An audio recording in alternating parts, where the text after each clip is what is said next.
I want to talk about the business of sports photography from a hobbyist's point of view. Now, I've been shooting sports related photos and videos for a while now, concentrating mostly on cycling related events like cyclocross, cross country, downhill mountain bike, freestyle mountain bike, road racing, and some skateboard events. These sports are, I would say, a passion of mine, as I'm an avid cyclist both on the road as well as off of it, as well as an old skateboarder. Of course, at this point in my life, I don't skate that much anymore, but I still love the sport and will take time to go out and shoot at local skate parks and ramps wherever I have the opportunity. Now, I don't shoot for anybody, as in I'm not contracted by anyone to shoot stuff, so when I go out and shoot, it's 100% for me, and that gives me the ability to shoot what I want, how I want, and I can do whatever I want with the images afterwards. But what do I do with those images? Show them to friends? Sure. Tweet them out? Sure. Instagram? Of course. But what if those images are actually worth something, like real dollars?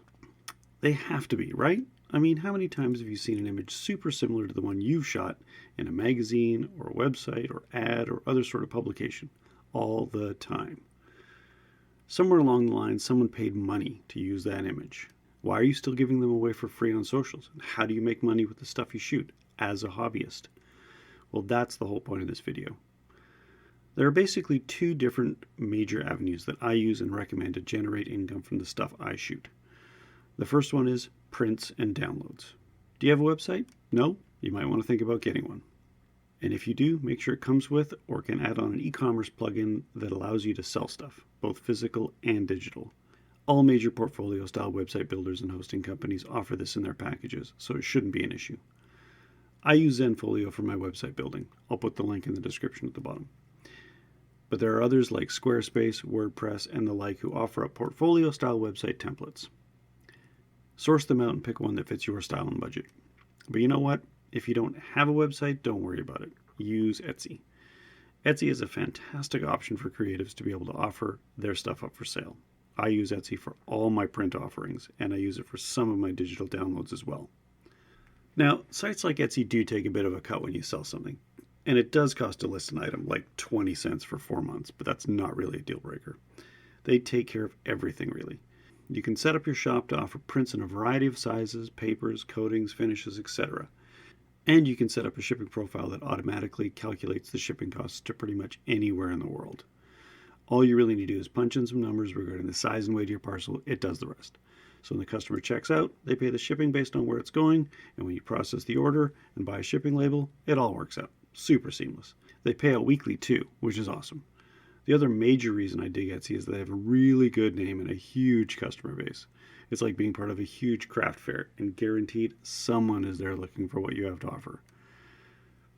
Now, as far as getting the prints done, of course you can invest in a good large format printer if you're wanting to offer prints in the larger sizes like 24 by 6 or larger, but those printers cost a lot of money.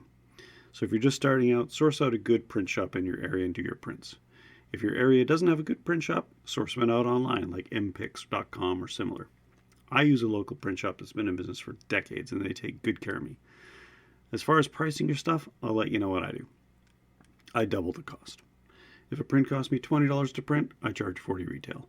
Whatever size I offer, I double what it costs me to print. I like to keep it simple. But hey, if you think your stuff is worth more, go for it. Try out some pricing and see what works. I realized early on that my stuff isn't high art. It fits into a particular niche, so I price accordingly. If someone wants a 24 by 36 inch print of a mountain biker launching off a jump for their game room or office or garage and is happy with my pricing, cool. I've been selling prints for a couple of years now and I'm very happy with the results I'm getting.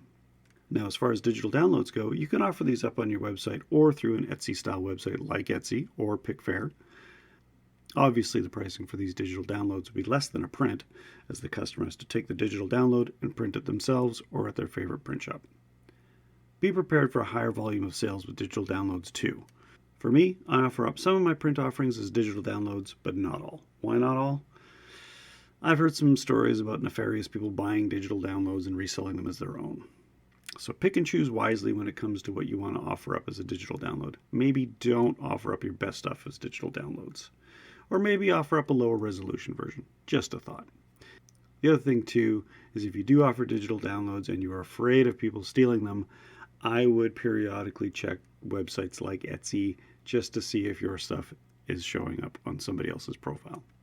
And if it is, take the necessary steps to get that down.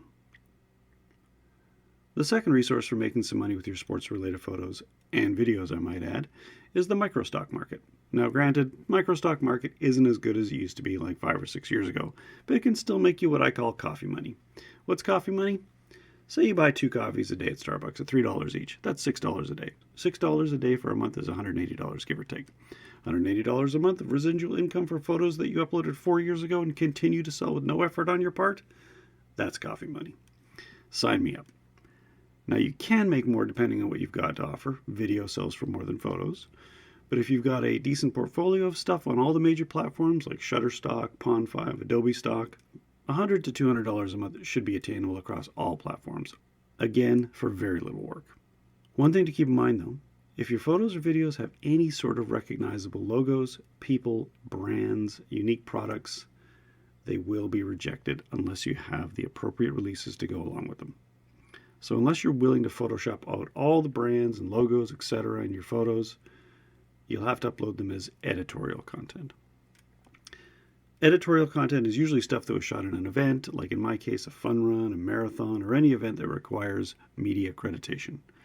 All editorial content has to be uploaded and as such must include a description of what, when, and where. A little more work, but it can be worth it. Take these images for example, all shot at a marathon. Before going out to shoot these photos, I made the conscious decision to try and shoot a particular niche while I was there. I knew that pretty much the only value in these photos was going to be editorial.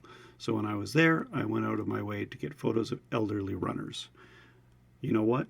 These images sell extremely well on microstock sites. They're sports related, but they showcase a very particular niche. If your stuff doesn't have any logos or brands, recognizable people, or unique product designs, upload it as regular non-editorial content. I would say the majority of my sports-related microstock photo content is editorial, as most of it has people, faces, brands, logos, and whatnot. So that about sums up this video and the tips and pointers that I have to offer when it comes to making some money with your sports photography as a hobbyist. Now from here, if this sort of business venture leads you to more money-making possibilities, then great. I hope the information in this video helps you out in whatever way it can. Thanks for watching, and if you'd be so kind as to give this video a thumbs up if you liked it and found it informative, and if you want to see more videos like this or like the others on my channel, please hit that subscribe button. I'd really appreciate it. Bye for now.